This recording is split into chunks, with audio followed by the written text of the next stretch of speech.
Assalamu alaikum, family, peace, healing, and light. And welcome back to another episode of Healing with Angelica's podcast, where we discuss all things healing. And if you are new to the show, I just want to say welcome, beautiful souls. On today's episode, we have a special guest joining us today. Our brother, student minister of the Honorable Minister Louis Farrakhan, author, activist, mentor, and entrepreneur, is back again. Brother Nuri Muhammad, as we'll be discussing today's topic, the divine love of the man and woman, part 2. Assalamu alaikum, Brother Nuri. Thank you so much for joining me again. How are you? Wa alaikum salam, Sister Angelica. I'm fine by Allah's grace, doing better than I deserve to be doing, and happy to be able to share space and time with you and the wonderful audience that you have on this platform. Yes, praise be to Allah. Again, it is a pleasure to have my brother back on the show again. Praise be to Allah. And for those who may not know who Brother Nuri is, now, y'all should know who he is. But for those who may not know who Brother Nuri is, I would like to give you all a brief bio. Oh, Lord.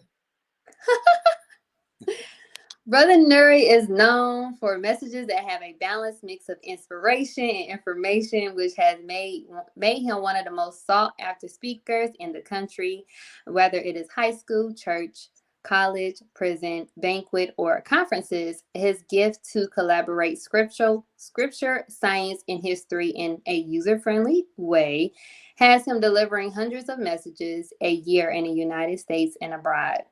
He is the author of now 7 books, right? Yes, yes. Author of now 7 books. We have Before You Say I Do, After You Say I Do, Let This Mind Be in You, The 7 Jewels of God, The Black Woman, The Second Self of God, my favorite, A Well-Made Man, and his new book that has just been recently released. I'm going to put it up here on the screen. The Mathematics of the Mind, in which tomorrow at 7 p.m. Eastern on Closing the Gap, inshallah, Brother Nuri will speak more about it. yes, and 3 of his books, which are best sellers on Amazon Books. Excerpts of his speeches have been used in the songs of several major recording artists. Brother Nuri also released his own album titled The Black Excellence Manifesto, Value 1, a Rhythm of Truth project that mixed Brother Nuri's lecture excerpts with hip-hop and R&B artists' land tracks of 9 critical subjects of Black excellence. Nuri Muhammad has appeared on The Breakfast Club with Charlamagne the God, DJ Envy, Angela Yee, The Daily Show with Trevor Noah, Revolt TV, Vlad TV with DJ Vlad, Ebro in the morning on Hot 97, and the Joe Budden Podcast. In addition to the national and international contribution he makes, Brother Nuri takes great pride in being the student minister of Muhammad Mosque number 74 in Indianapolis. This state of the art facility is in which houses the mosque, classrooms, and 2 restaurants, Eat to Live Cafe and Always Being. It is affectionately called the Miracle on 38th Street because it was purchased by young Black people, designed by Black architects, and renovated by all Black construction. The multi-million-dollar complex is owned by the mosque number 74 community, completely debt-free. Our praises due to Allah, Brother Nuri. Now let's get started on today's episode, The Divine Love of the Man and Woman, part 2. And please, don't let me be the only one asking questions. Please do not hesitate to put any questions you may have for our special guest, Brother Nuri Muhammad, in the comment box below. Inshallah, I will strive to get to all of the questions.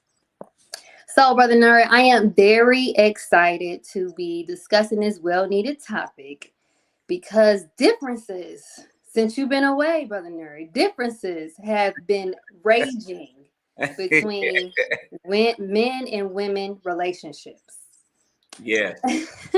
However, today you are in the right space and time, audience, because our good brother Nuri, will shine some light on this topic today. So, in an interview that you did with Breakfast Club, Brother Nuri, you stated the most important decision you would ever make in your life after choosing to believe in God is a mate you choose to spend the rest of your life with. Woo! Mm. And that brings me to my first question for you, Brother Nuri. Why is choosing the right mate one of the most important decisions one makes in life? Well, as I finished, when you finished that statement, I said, for the mates you choose will either inspire you to grow into your greatness or they'll confine you to complacency. Mm-hmm. They will either be your other half or they'll make you half of yourself. The minister, he said it like this, that a good relationship brings out the best in you and makes you more youthful, while a bad relationship will bring out the worst in you and cause you to age prematurely.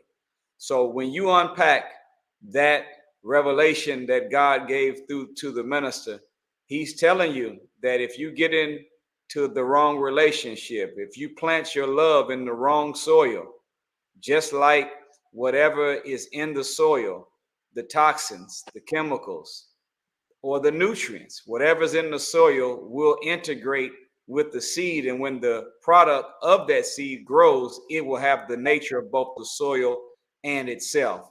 Well, so it is whenever you plant your love in the wrong place, whatever that person is that you are with, you're going to become part of them and they're going to become part of you. So if you don't choose wisely, you'll find yourself getting old in a young body.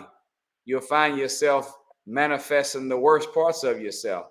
But if you make the right choice, you'll find yourself getting more youthful and the best of you will be brought forth.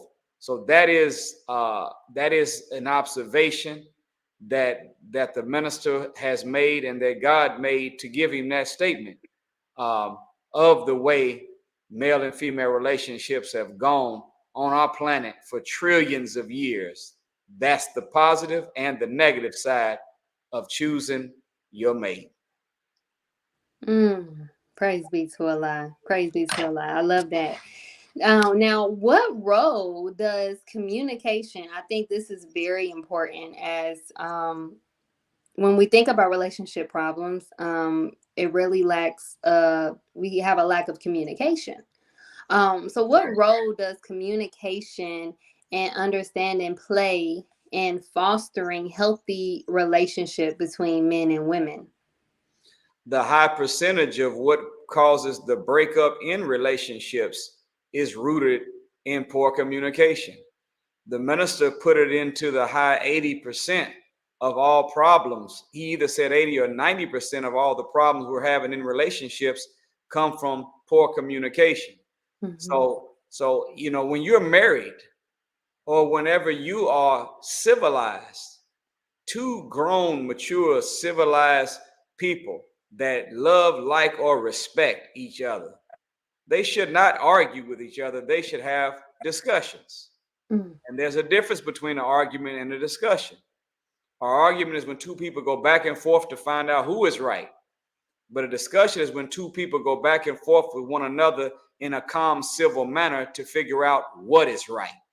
And when you find out that whether male or female, whether I started it or you started it, when the truth is there, everybody has to lower their wing to that truth. So we have a bad habit, and I always tell a story whenever we had a lot of employees in the mosque because we have so much going on. I used to just make a little observation and a joke with everybody because I could always tell when they were talking to their husbands or wives or when they were talking to another brother, sister, or a customer. And I would always say, you just was talking to your husband? And they'd be like, yes, how did you know that? Oh, I tell the brother, that was your wife? Yeah, how'd you know that? And I said, because you was cold, mean, and short. Mhm.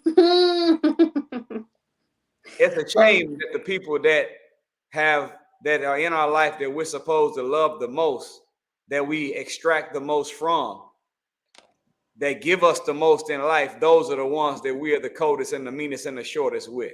We're mm, kind, we're considerate, we're patient with customers, kind, considerate, and patient with sisters and brothers, but cold, short, and hard with the ones we say we love.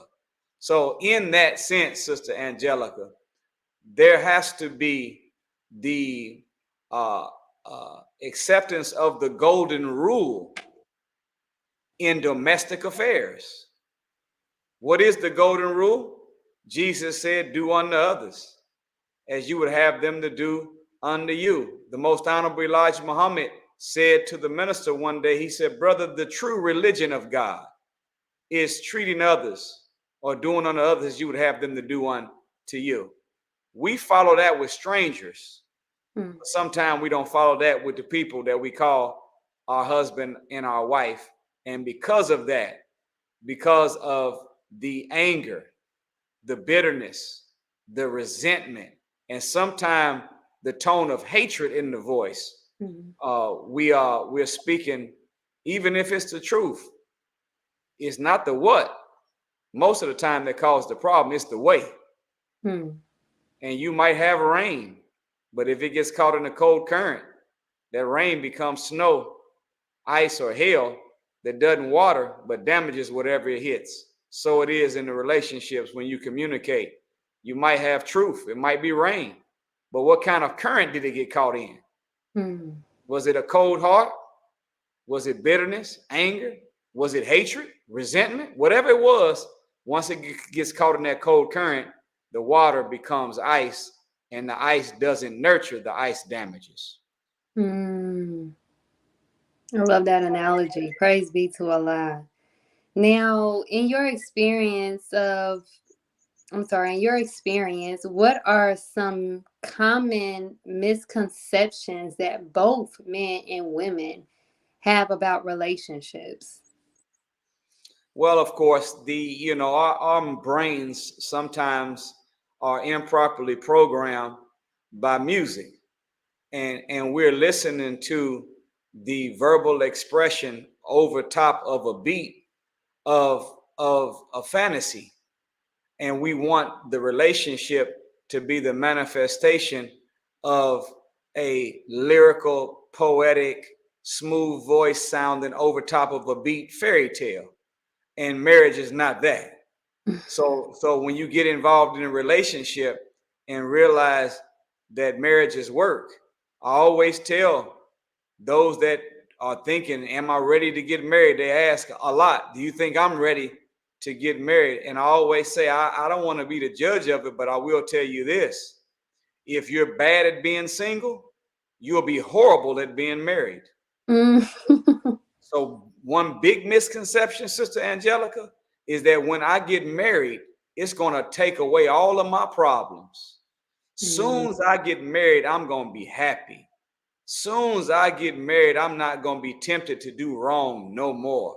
As soon as I get married, everything is just going to fall in place and be all right.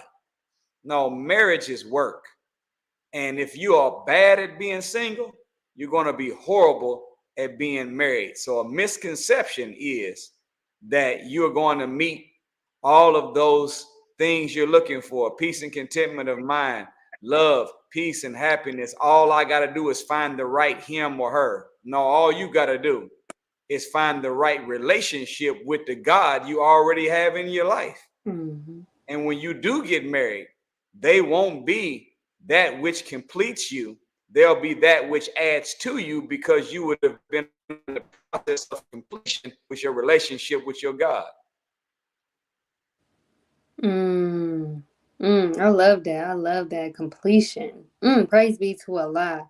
I did want to go on to some questions that I had emailed to me before the show. I told them, yeah, you want some questions answered, go ahead and send it. So I have a question here from Sister Angela Muhammad from Dayton, Ohio. She asks, please share ways to appropriately and kindly communicate or discuss with your spouse or partner when dealing with a sensitive matter, such as finances or how to raise children in blended family. Well, that's a very good question. And those are some very, very serious and potentially touchy topics. So one of the best formats of communication is to praise what you want to raise. In other words, whatever you want to see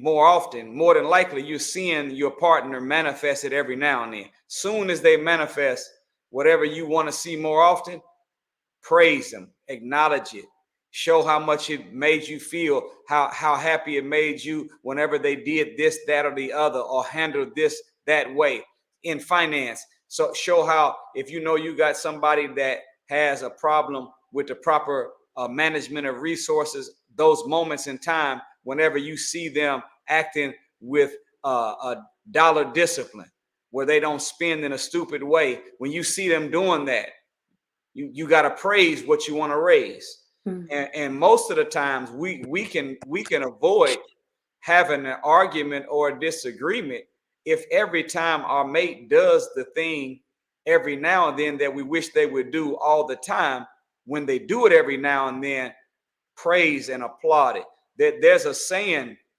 that you'll find, it's in a book dealing with the 7 strategies of effective leadership by, I think, Stephen Covey.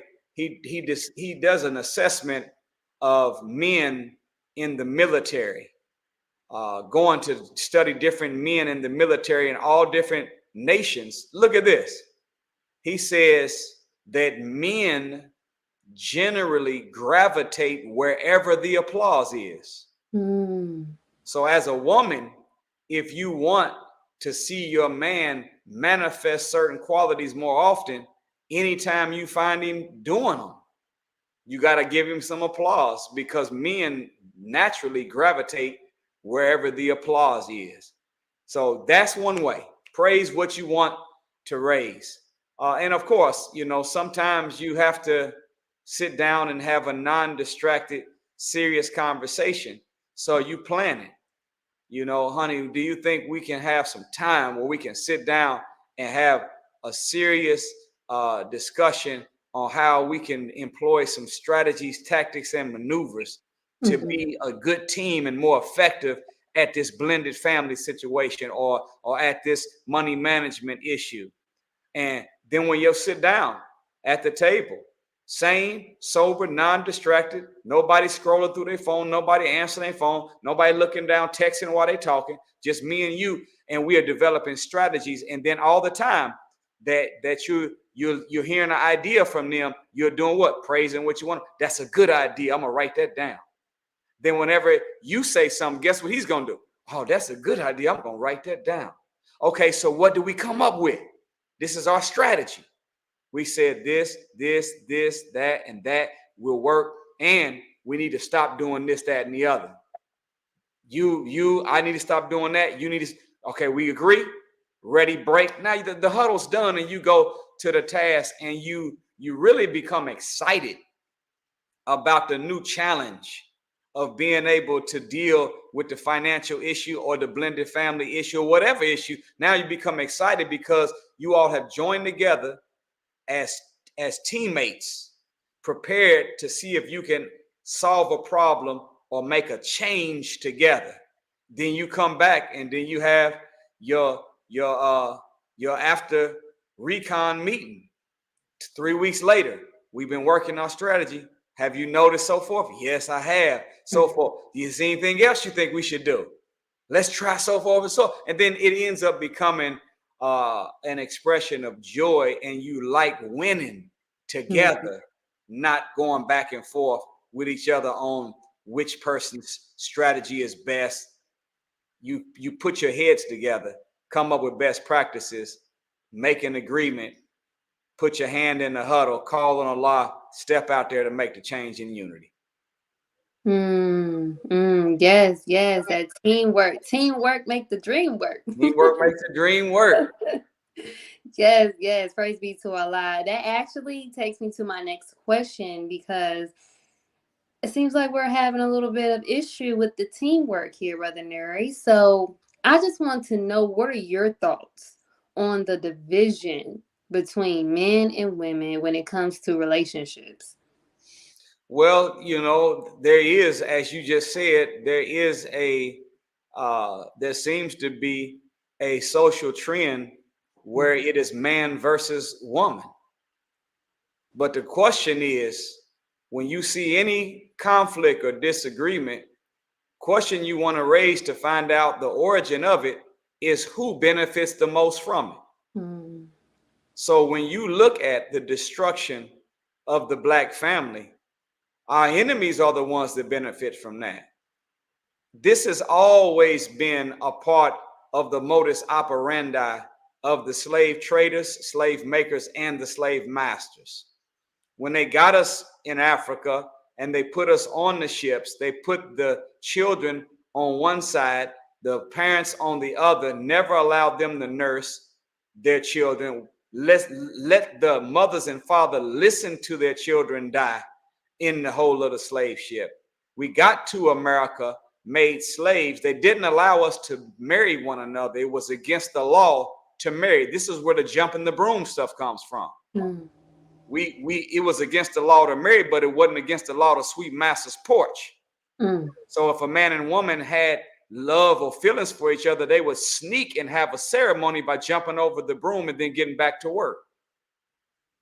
It was against the law. They breeded us, made men that were strong bucks mate with women of another plantation that happened to be fertile at the moment. They didn't let them get to know each other, love each other.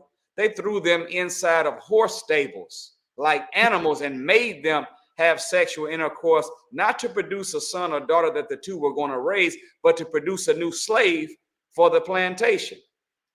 Then white men came in the home, into the slave huts, raping our women, mothers, daughters, and wives, and we couldn't do nothing about it.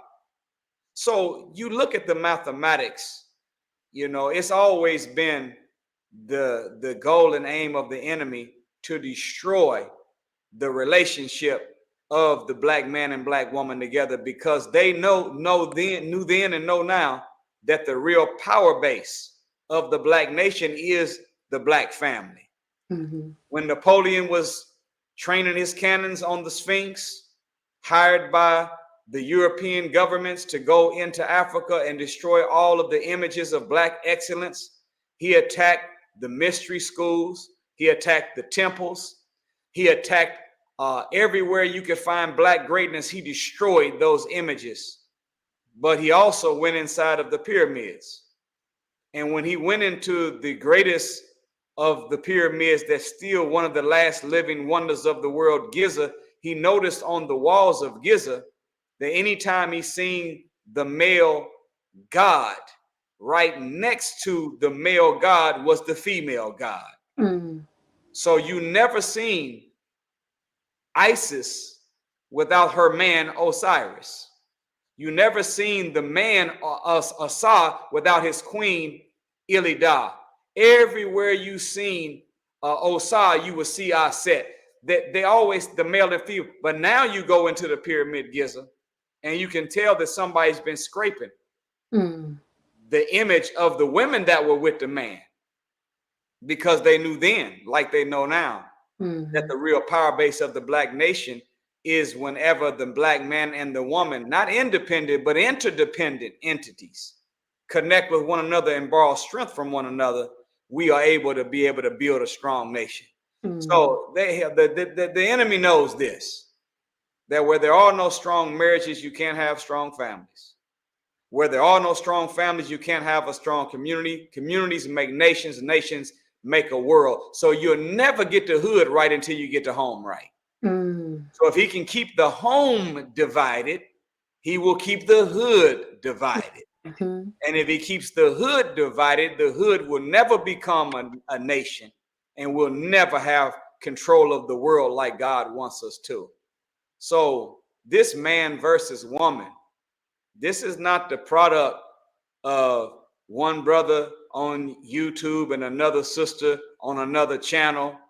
Oh, this is not a result of an interview of a celebrity that has something negative to say about the man she used to be with. This is a direct result of social engineers, architects of confusion that manipulate social media and all other forms of media to put the black man at odds with the black woman and the black woman at odds with the black man. Go read The Making of a Slave by Willie Lynch. That's homework for my viewers. Go check it out and look at what they said they wanted to do when it came to the black male and black female relationship. Make her feel like she's independent of her man, that she will be in a psychologically frozen state. This is their terminology.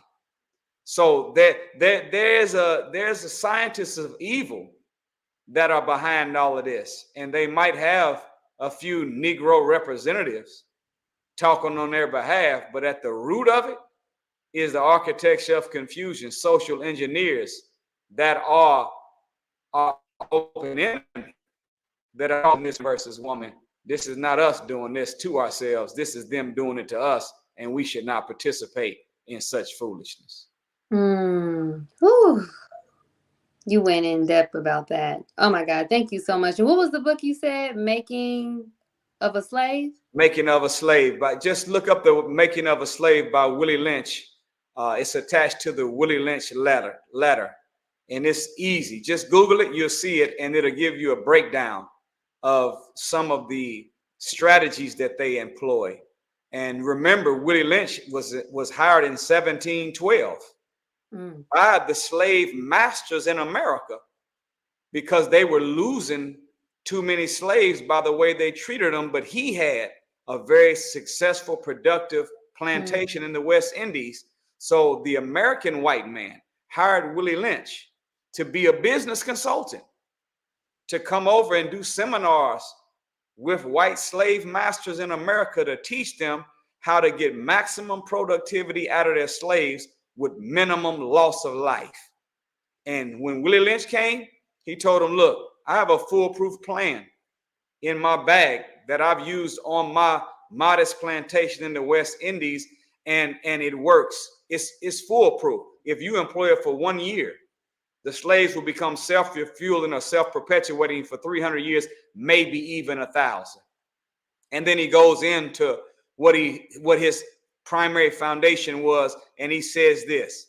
He says, I've outlined a number of differences among the slaves, and I make these differences bigger than what they actually are. So he took natural differences that we have and turned them into unnatural divisions. He said age, young versus old, old versus young, the ones on a small plantation against the ones on a big plantation, vice versa. Then he said this, light against dark, dark against light, straight hair against coarse hair, even tall against short, short against tall. But look at what he said, the male against the female and the female against the male. And then he breaks down the strategy of making the woman feel strong and making the man feel weak, that he could turn us upside down and inside out. So check it out and read in depth of it. But this was a strategy that started in 1555 when they first kidnapped us to make us slaves. And they have never stopped employing this strategy because they know that the real power base of the black nation is the black family.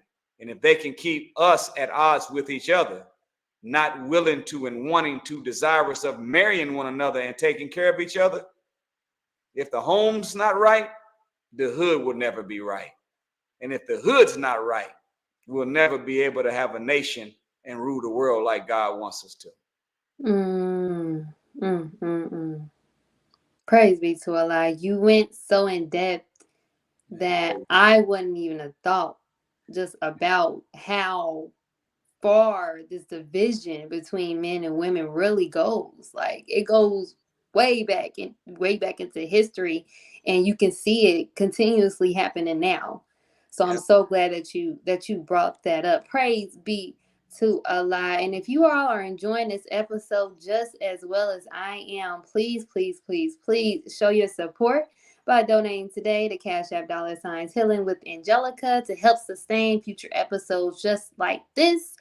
Also, if you are enjoying all of the episodes here on the broadcast, Closing the Gap broadcast, please show your support as well by donating today. Information to donate will be shown on the screen below. Also, please put your fires in the comment box. Let me know again if you are enjoying this episode. I need everyone who's on the show to interact. Put your questions in the comment box. Put those fire signs up. Let me know that the show is going great so far. I love you all. Now let's get back to today's show, The Divine Love of Man and Woman, Part 2 with Brother Nuri Muhammad. So I am going to go to my next question here from an audience guest here. He sent in his question yesterday. We have here a question from our brother Tony Muhammad from Miami, Florida. Assalamu alaikum. Is courtship in the way and manner it is designed for us in the nation just designed exclusively for us, or is it intended to serve as a standard example to all religious communities? D, the last thing you said.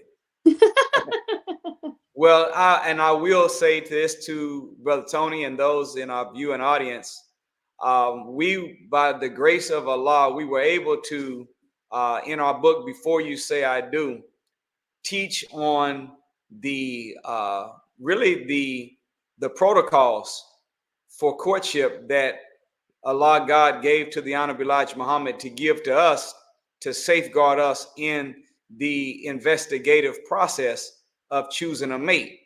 And by putting it in this book and structuring it with evidence from scripture, science, history, and math, and nature, we were able to convince, listen to this, not a few, hundreds of brothers and sisters all over the world said and have written to us saying that I never knew about it. All I was taught was dating. Yes. And nobody ever told me any rules to dating. Well, the reason they didn't is because there are no rules. Dating is when two people just are getting to around each other and seeing what's going to happen. Good, bad, or ugly, with no parameters to protect you. But courtship is when two people are interacting with each other in a mental and a spiritual way with no physical contact to see if this is the right one that I will call my life's partner for forever. So we've had so many testimonies, hundreds of them, where those that never knew about it employed it. And two people agree that we are getting to know each other, but we are not going to get into the feely and the touchy, and we're going to keep a sane, sober mind in the process of exploration, and we're going to weigh the evidence. And if we find out that the evidence says that, you know, that you are the one, then we will get married, and then we will participate in the aspects of relationships that are sanctioned by God after you make the commitment. And so far, we've had great testimonies from how much healthier of a relationship they have after following the courtship process. So this is a process, sisters and brothers, where you keep yourself out of physical contact with each other, with no premarital sex, no kissing, no touching on each other at all, and you strive to be only together when you have a chaperone to help guard you against your feelings of lust or even of love that you may feel that makes you want to participate in intimacy. And by doing so, you are able to avoid the emotions that come from physical intimacy. Those emotions have a blinding quality to them, and you will find yourself not able to see red flags the minute that you engage in premarital sex. And then whenever you get together and the emotions began to settle from the physical activity, next thing you know, the red flags are showing up. But you've already said I do, and now you want to say I don't anymore. So it's a very good safeguard that keeps you civil. And not only is it divine, but in any civilized society, this has always been the way. Matter of fact, it's not just divine, it's gangster. You don't believe me? Go watch The Godfather. And whenever Michael Corleone, whenever y'all remember when he had to whack them two bosses, and he got that pistol from behind the toilet and came out and whacked them two bosses, and they had to fly him and hide him in Sicily. And when he got into Sicily, he seen a young female that he was interested in. Look what he did. He went to the house and talked to the father. Not to ask could he marry her, just to ask could he even have a conversation with her. And the father investigated him and said fine. Next thing you know, you see him and the female he's interested in, they're walking out in the middle of Sicily, outside broad daylight, and then the camera pans up and you look about 20 feet away, and it's her uncle, her brothers, all the male members of the family. They walking real close by while he's out there getting to know her. See, that's the way that civilized people do things. And it's designed to protect the male and the female from engaging in activities that will cloud their judgment and cause them to make a decision that they would not have made had they remained sober, non-intoxicated from the emotions of physical intimacy. This is what courtship is about. So it's for everybody. Try it out. Try it out, and it'll keep you sane, keep you sober, keep your eyes open. You'll see red flags, and you all will make a better decision. Thank you so much for elaborating on that, because I'm telling you, even I was speaking with my father about the process of courtship. He's like, wow, I've never heard of that. I like that.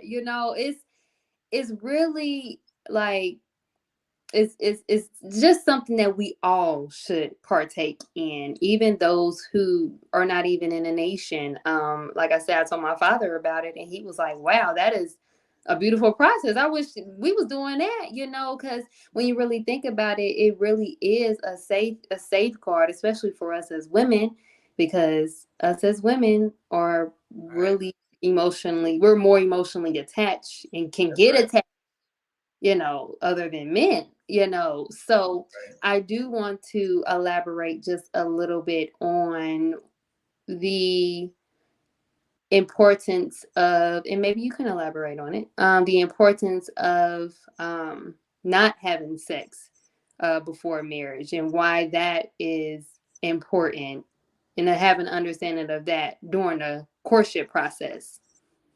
Well, that's the main, like I said, the main reason is to keep you from being clouded in view and sober. This is the reason why that God himself prescribed that as the proper way of relating. You don't want to. I'll give you an example. There was a couple one of the first couples that I ever married. I may have only been 19 or 20 when I married them, and they were also very young.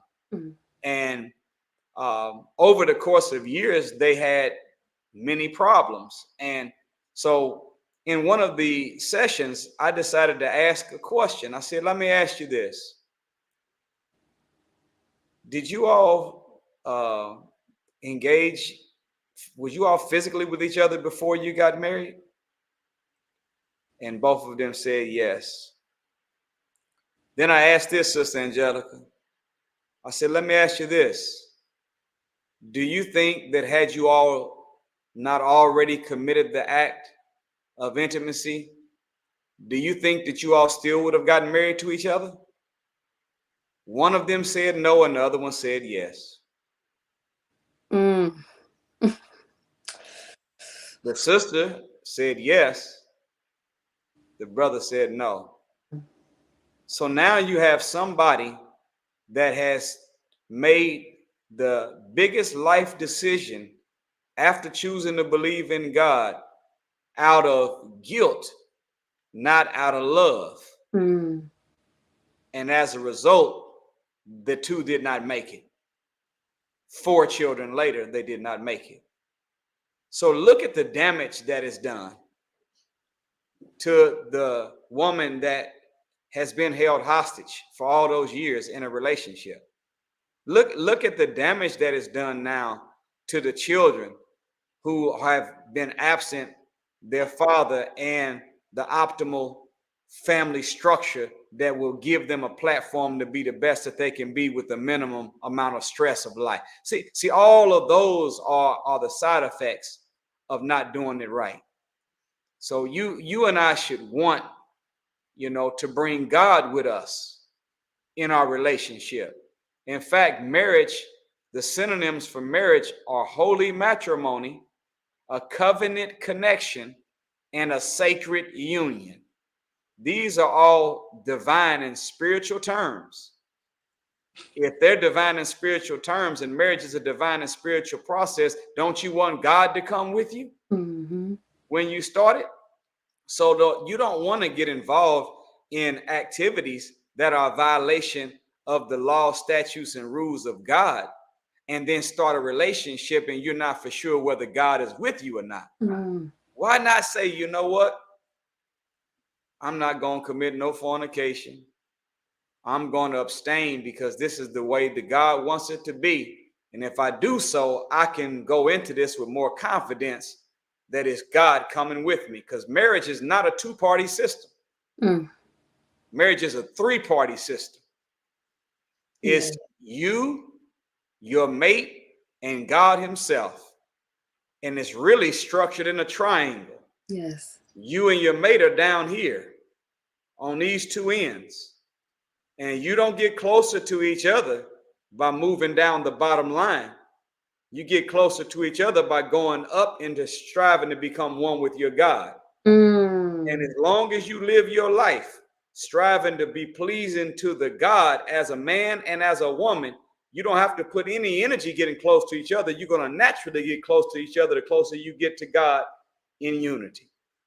So that kind of mathematics, and that's what the courtship does. That's why premarital sex is dangerous, because it has the potential to edge God out of the equation when you start this most complicated relationship of commitment. We should want to go into the complications of commitment with the wisdom of God and the presence of God as much as possible.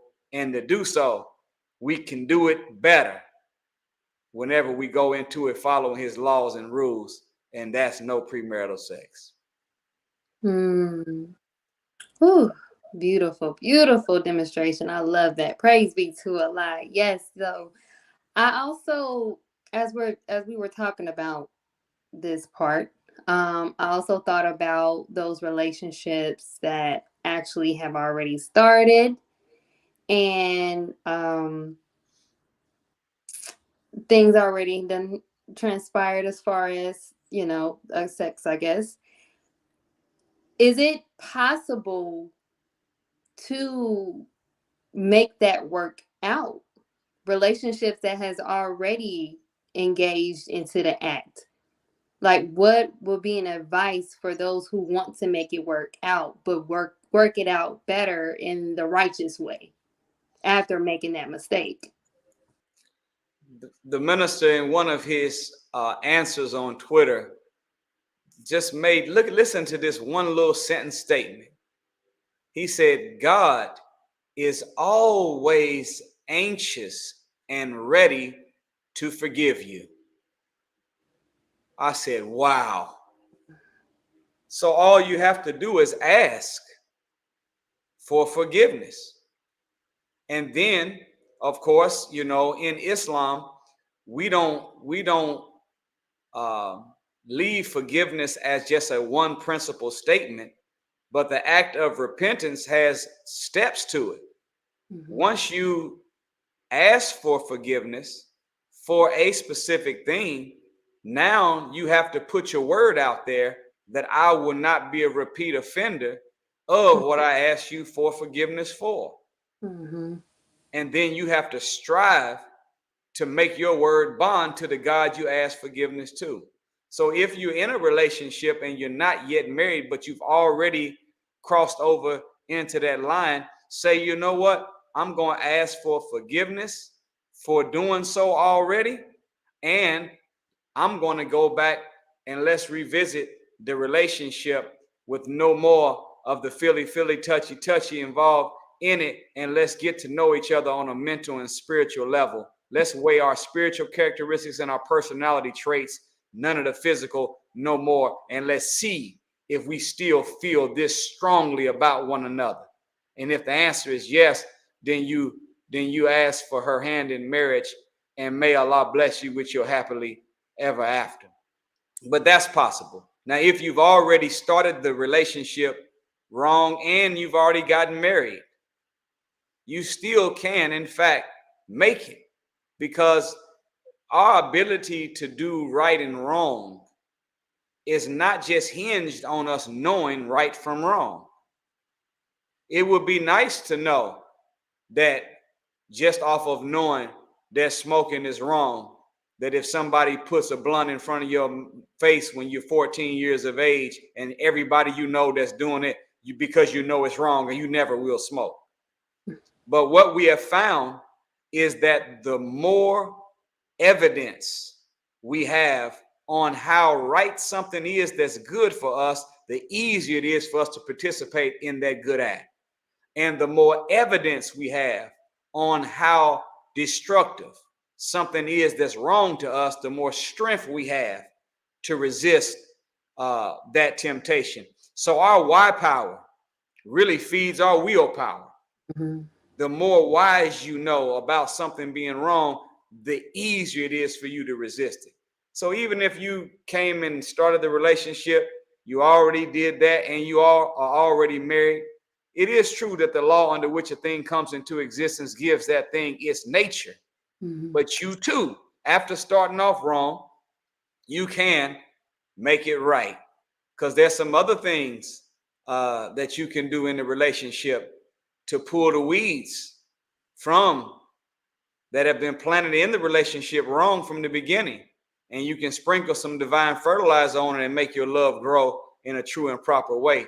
And that you can find a lot of those things in the way you treat each other, the kindness you have, the love you have, the joy you have, and in keeping yourself civil and respectful in your acts of intimacy with one another will help feed the God and the pure and the right, and not the bestiality and the freakishness in your relationship.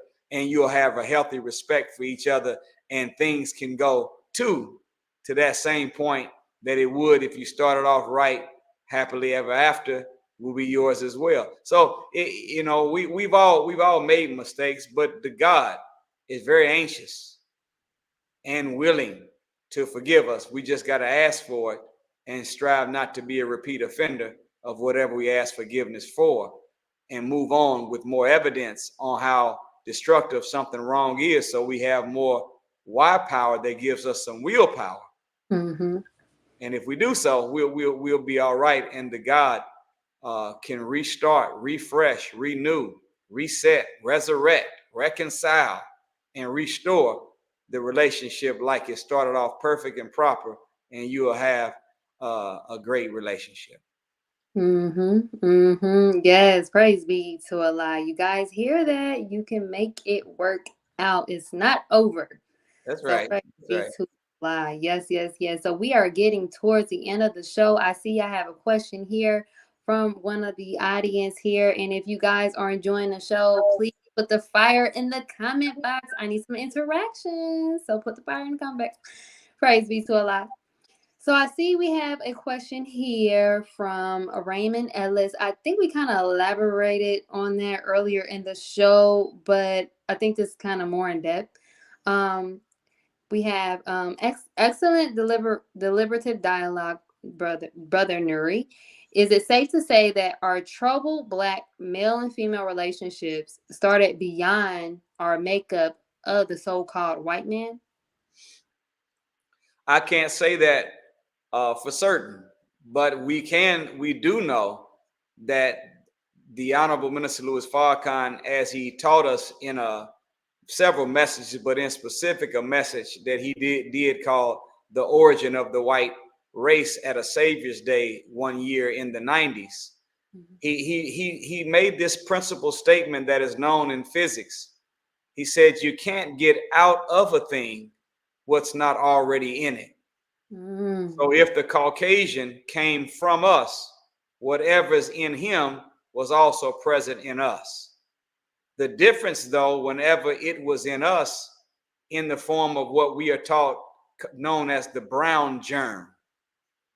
The Quran says it like this: every soul comes with it a driver and a witness. A witness is the unseen force in man that inclines us to good, while the driver is the unseen force in man that inclines us to evil. That's another way of saying black and brown germ.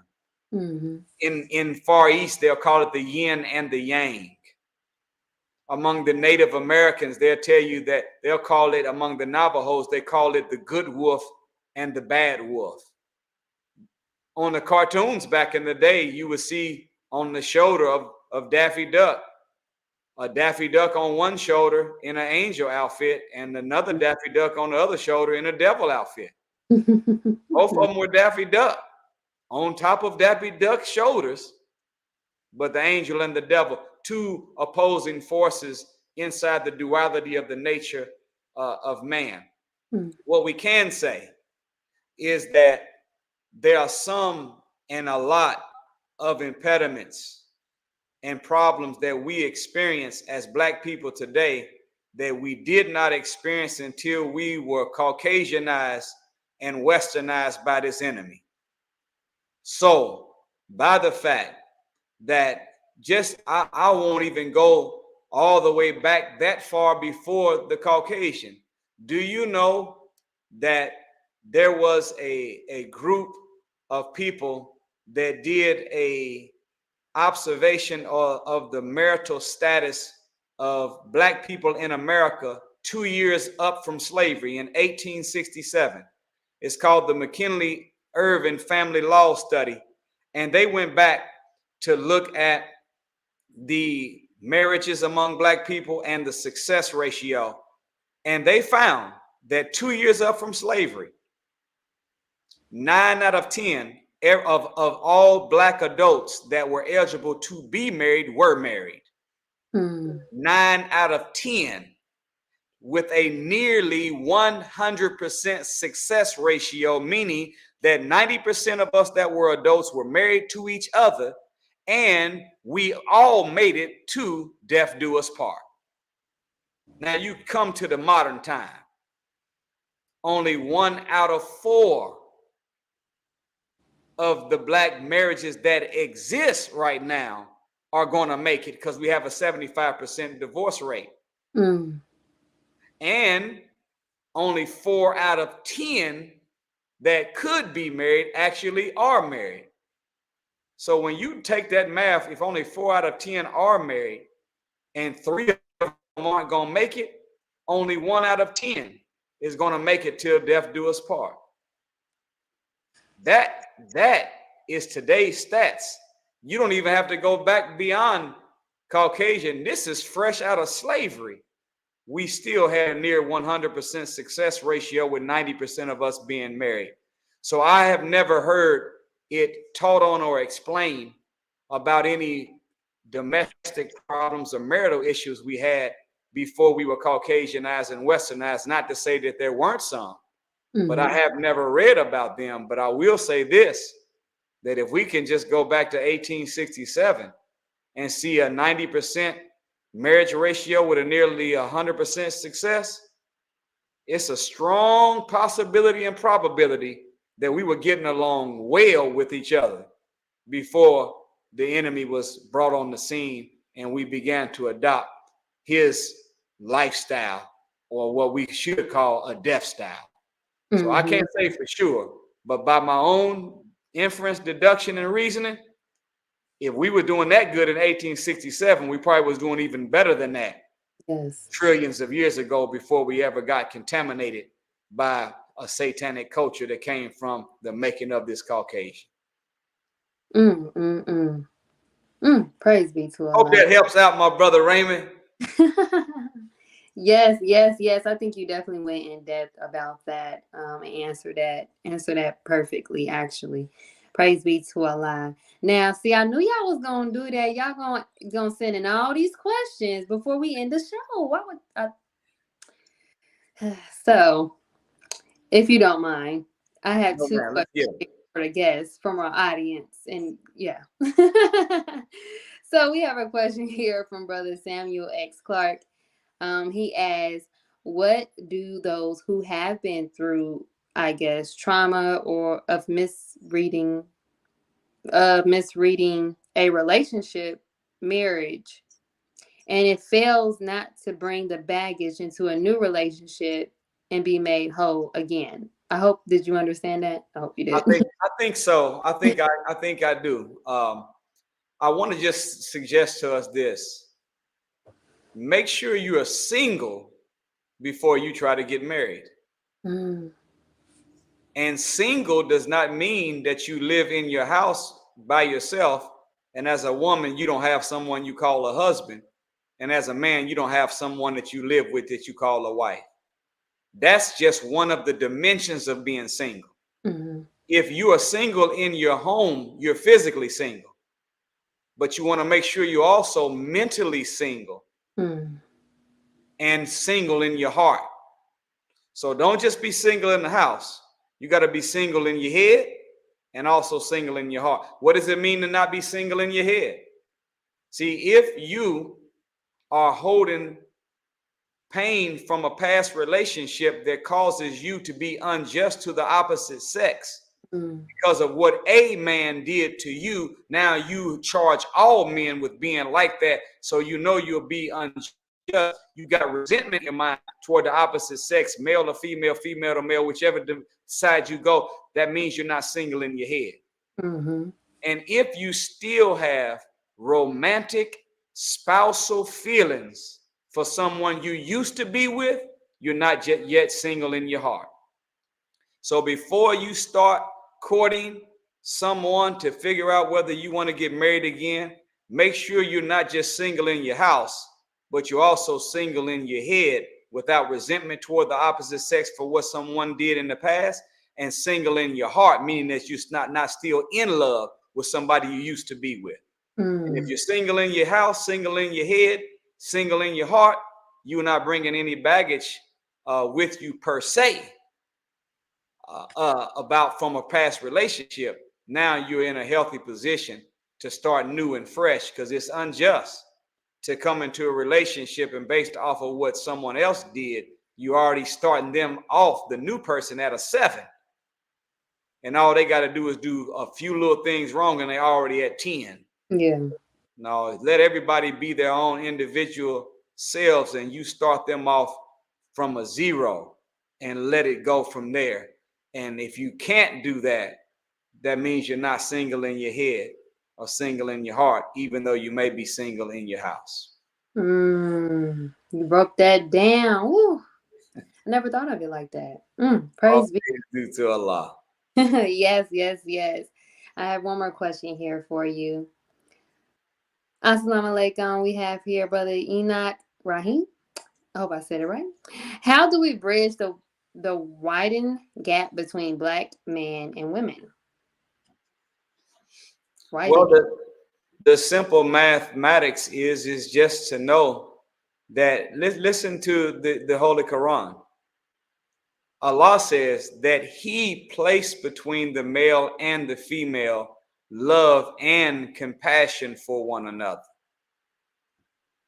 So if God himself placed between the male and the female love and compassion, if you are a female and have anything different than that for a male, or male and you have something different than that for the female, whose mind are you operating under? It's not the mind of Allah. You're not living in accord with nature. So if you want to be in accord with the mind of God, you want to feel love and compassion for one another. And remember this, the Honorable Minister Louis Farrakhan said that the greatest reward for a good man is a good woman. And the greatest reward for a good woman is a good man. The minister of the Most Honorable Elijah Muhammad said this. He said, there is no heaven for the black man except that is found in a black woman.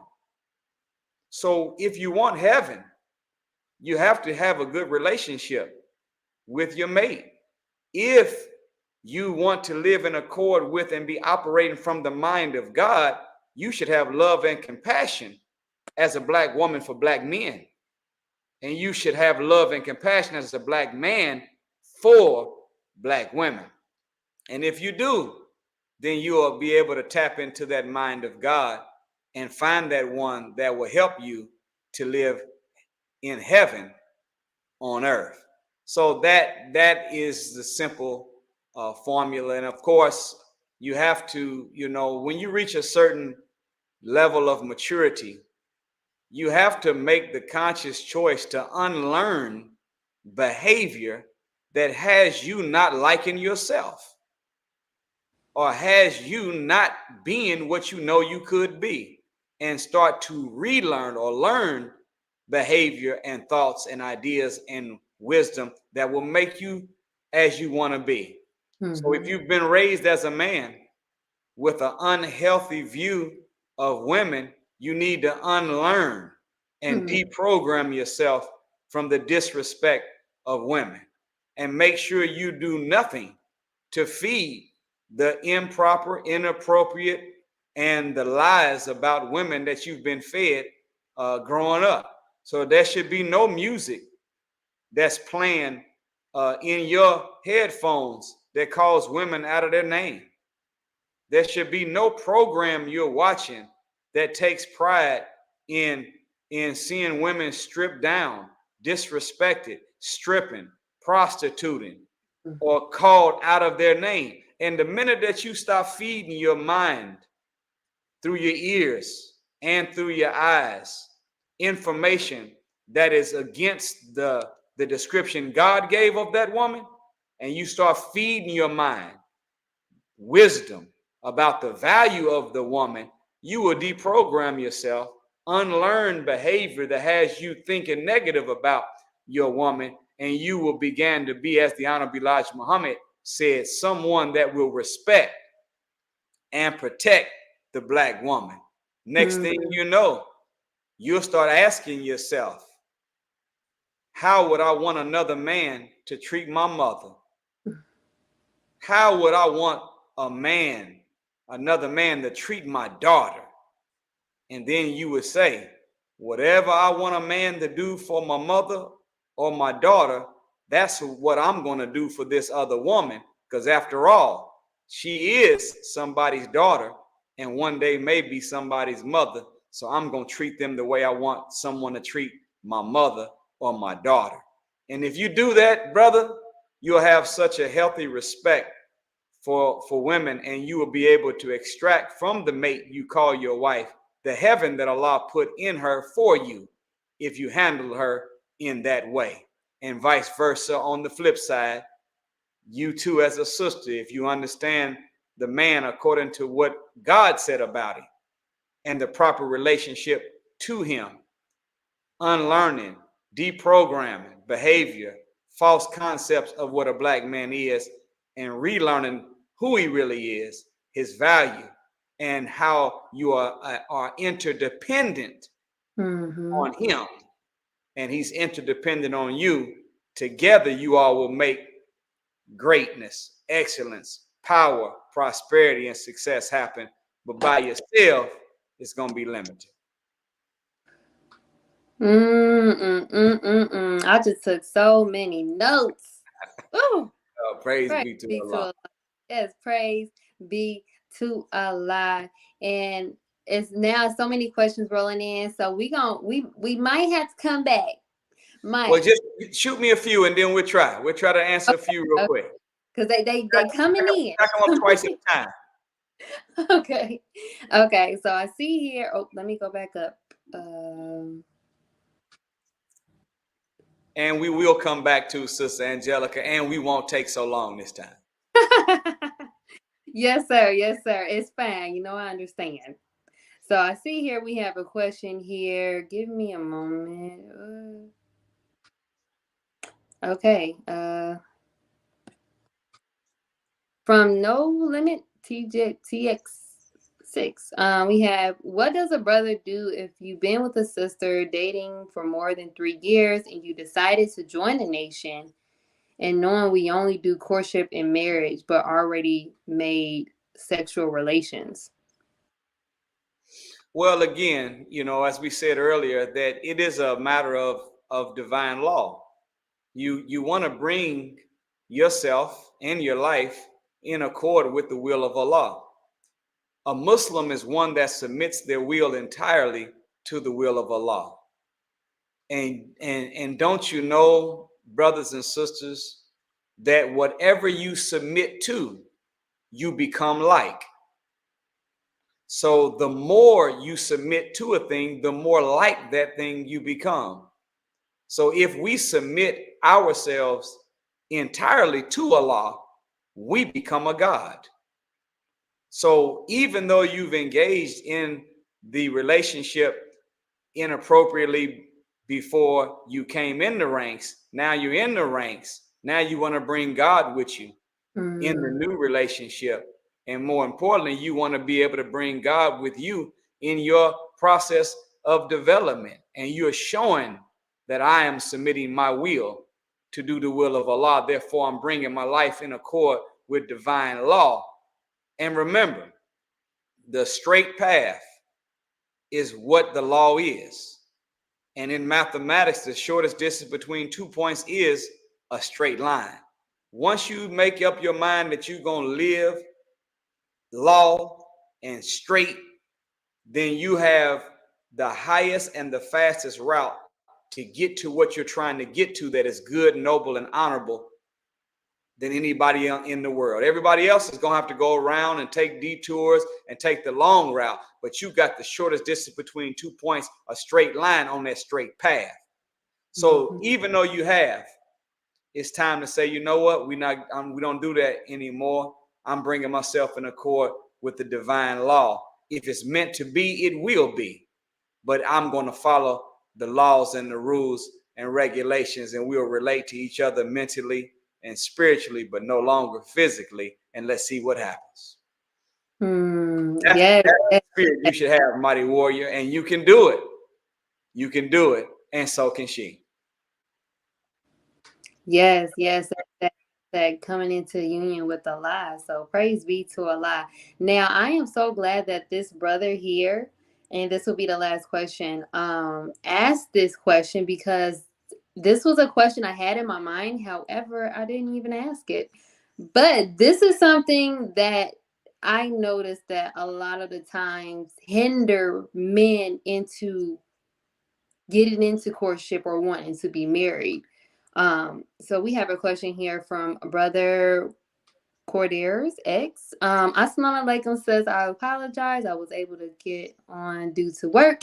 If Brother Nuri has already covered this, I apologize. If there's time, I wanted to ask a question. What does Brother Nuri have to say to brothers like myself who want and feel they need to be in a certain financial position before putting in courtship papers and pursuing marriage? Well, it is, that shows that you have a healthier respect for the woman that you want to marry, or the woman that you, or all women, period. You have a healthy respect for her, and you want to be able to live up to the job description that is divinely mandated in the scripture. The masculine mandate that comes from God, his gender specific command to us as men is to be the maintainers, the protector, and the provider. However, don't allow yourself to have a benchmark of a certain amount of resources to justify whether or not you should get married or not. Stability is sufficient. Mm. And whenever you are courting, you will at some point be able to lay out to the court mate the reality of the resources that you have. Let me tell you something. They went all over the world on the Today Show in 2012, and they were interviewing couples that had been happily married for over 65 years all over the world. And they were looking for the longevity ingredient. What is it that had these couples happily married for over 65 years? And they still held hands and laughed and loved each other. And I'm going to tell you this. The longevity ingredient was not finances. It was friendship. It was friendship. So whenever you are in a relationship with someone that you don't just love, but you also like, they're not just your partner, but they also are your friend. Friendship don't require money. Mm-hmm. Friendship just requires love, affinity, affection. You lift my spirit, I lift your spirit. You make me laugh, I'll make you laugh. We make each other happy. We'll get the money later on. But so don't stop yourself because you don't have a certain amount of resources. You do want to be stable. You do want to have the ability to at least care for yourself in an organized way before you invite other people into your life. So if you've got some stability and you all can agree with the resources that you have, that maybe she will work a little while, you won't have children for a certain amount of time, etc. You all make the agreement. But don't deny yourself looking for love because you haven't found enough money yet. Now, friendship is the longevity ingredient, not finance. I love that. He said the longevity ingredient equal friendships. Ooh, praise be to Allah. I love that. Oh my gosh, Brother Nuri. Woo. I took so many notes. I like to take notes while I'm listening because this is like my little time too to get a little therapy in. So I took a lot of notes and I am so grateful, Brother Nuri. And if you guys enjoyed the show, put your fires in the comment box as we are about to end the show. I just want to say thank you, thank you, thank you. All praises to Allah, Brother Nuri. Thank you so much for joining me again to discuss this amazing topic, the divine love of the man and woman, part 2. I would also like to thank my amazing audience in Healing Tribe for joining us today. I pray that this episode was informative, valuable, and healing for you all. Also, be sure to share, like, follow, and subscribe so you don't miss out on any upcoming episodes on any of your favorite podcast station. Closing the Gap broadcast on Facebook, CTG broadcast on YouTube, and Healing with Angelica podcast on Facebook and YouTube to help spread the message of healing to those in need. Also, if you are ready to start your healing journey and don't know where to start, Healing with Angelica is here to assist, as I am offering one-on-one calls to help get you started on your healing journey. More information and schedule your call will be shown in the comment section below, including Healing with Angelica merch and more. Also, just a friendly reminder, please, any purchases that you make is to help to sustain and support Healing with Angelica. So please keep that in mind, as inshallah, I am planning to expand. Also, if anyone you know or yourself are in need of prayer, Healing with Angelica would like to send a special prayer to you, and you can do this by emailing us at healwithangelica@yahoo.com. Brother Nuri, before we end the show, I want us to talk a little bit about your new book. I'm going to put it up on the screen, and I want you to give us some closing remarks. Well, all praise is due to Allah. You know, first of all, I just would like to say to you Sister Angelica, that we appreciate and we applaud your consistency with striving to be an agent of healing for our people. The minister said this. He said this once. He said, "The more sincere the motive, the more sustained the action." And for you to be committed to healing and to having your program this long is a sign that there's a sincere motive in your heart to want to help others. And you'll find, Sister Angelica and others, the more that you do for the people of God, the more the God will do for you as a person. Work to help your people and watch the God work out to help you. So thank you, Sister Angelica, for doing so.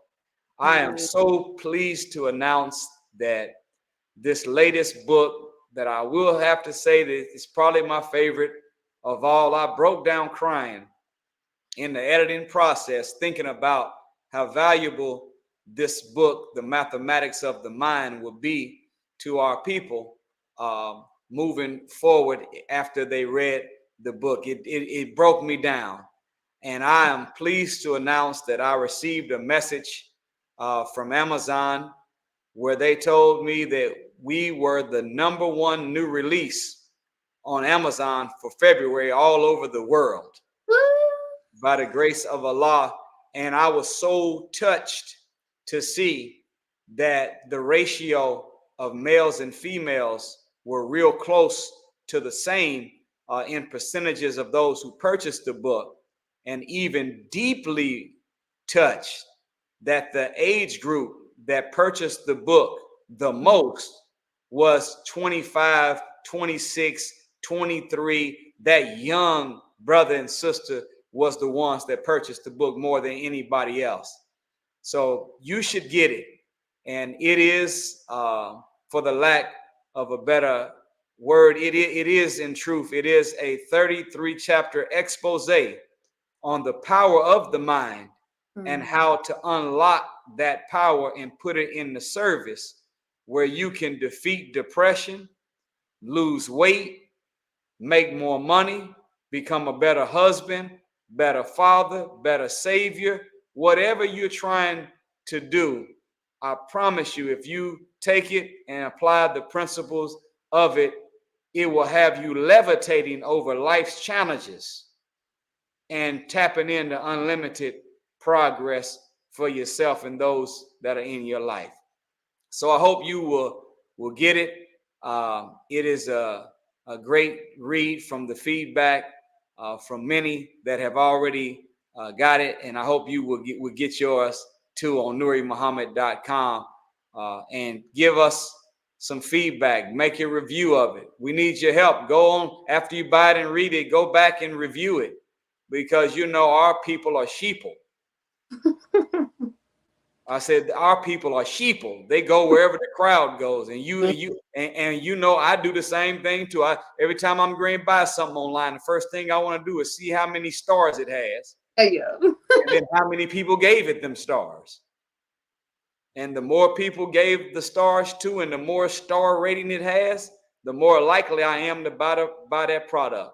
Well, if you want to see our people get access to the teachings in a very user-friendly way, then give us some good stars, give us some reviews, so that when they go and click on it and say, you know what, I think I am going to get this book. And by the grace of Allah, it will help change their lives. So I hope you will tap into it and get it as a gift for a young brother or a young sister in your life. The reason I cry, Sister Angelica, is because I was thinking about what would have happened to me if I had got this book when I was 16 or 17 years old. Imagine if I could have just known this then, how much faster I could have become me now. Yes. And I think that it would do the same for all of us if you want to get it and tap into it. The Mathematics of the Mind is available on NuriMuhammad.com.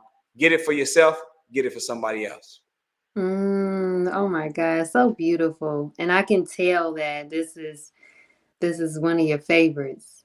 Oh my gosh. It's already. Get the book, y'all. Please get the book. That's right. Go ahead, Sister Angelica. That's right. Yeah, get the book. I got mine signed, so That's right. That's right. That's right. praise be to Allah, brother Nuri. Oh my gosh. This was such a beautiful show. Again, I just want to say thank you so much for joining me again to discuss this beautiful topic. Inshallah, we will come back soon. And Soon, yeah. soon. Yes, Not sir. even a whole month from now. Let's do it in less than 30 days. Yes, Put my sir. word out there. Put my word out there. Let's make it happen, Sister Angelica. Great. Yes, sir. Yes, sir. Praise be to Allah. Well, I love you all. Thank you all for joining us today. And we leave you all as we came. Assalamu alaikum. Peace, healing, and light.